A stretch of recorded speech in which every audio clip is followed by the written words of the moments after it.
Comprendre les CES, les crises financières. Nous connaissons tous des crises financières comme le krach boursier de 1929 ou bien des plus récentes, telles que la crise des subprimes de 2008. Elles avaient pratiquement disparu entre 1929 et les années 80, mais se sont multipliées depuis. Nous allons voir quels sont les différents types de crises, quels sont ses impacts sur la société, ou encore les solutions pour y remédier. Une crise financière est un terme désignant une chute abrupte d'une activité économique. Les crises financières peuvent avoir plusieurs différentes formes. On peut en distinguer trois, les krachs boursiers, les crises de change et les crises bancaires. Ces différents types peuvent s'additionner. Tout d'abord, les krachs boursiers. Ils se caractérisent par un effondrement des cours des titres en bourse, essentiellement les cours des actions. Les cours des actions baissent brutalement, le nombre de vendeurs excédant largement le nombre d'acheteurs. Le vendeur arrive à vouloir ou devoir en vendre à n'importe quel prix, ce qui précipite la chute des titres. Le plus fameux d'entre eux est le krach boursier de 1929. L'effondrement des cours des titres font suite à une bulle spéculative datant du début des années 20.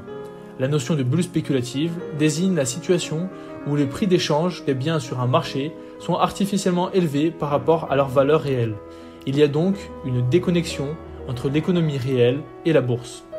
Les crises bancaires. Une crise bancaire est une crise économique dont l'une des causes est la dégradation de la situation financière des banques.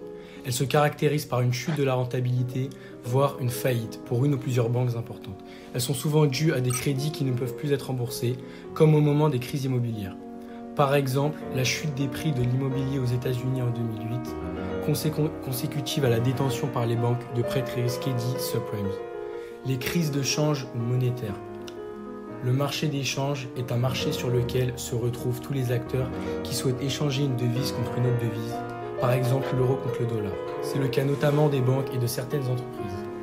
Lorsqu'une devise perd beaucoup de valeur, au moins 30% de moins que le dollar, on dit que le pays connaît une crise de change. Les conséquences des crises financières sont très variables en fonction du type de la crise. Certains effets vont être directement visibles par la population, d'autres crises ont des conséquences indirectes ou sont imperceptibles.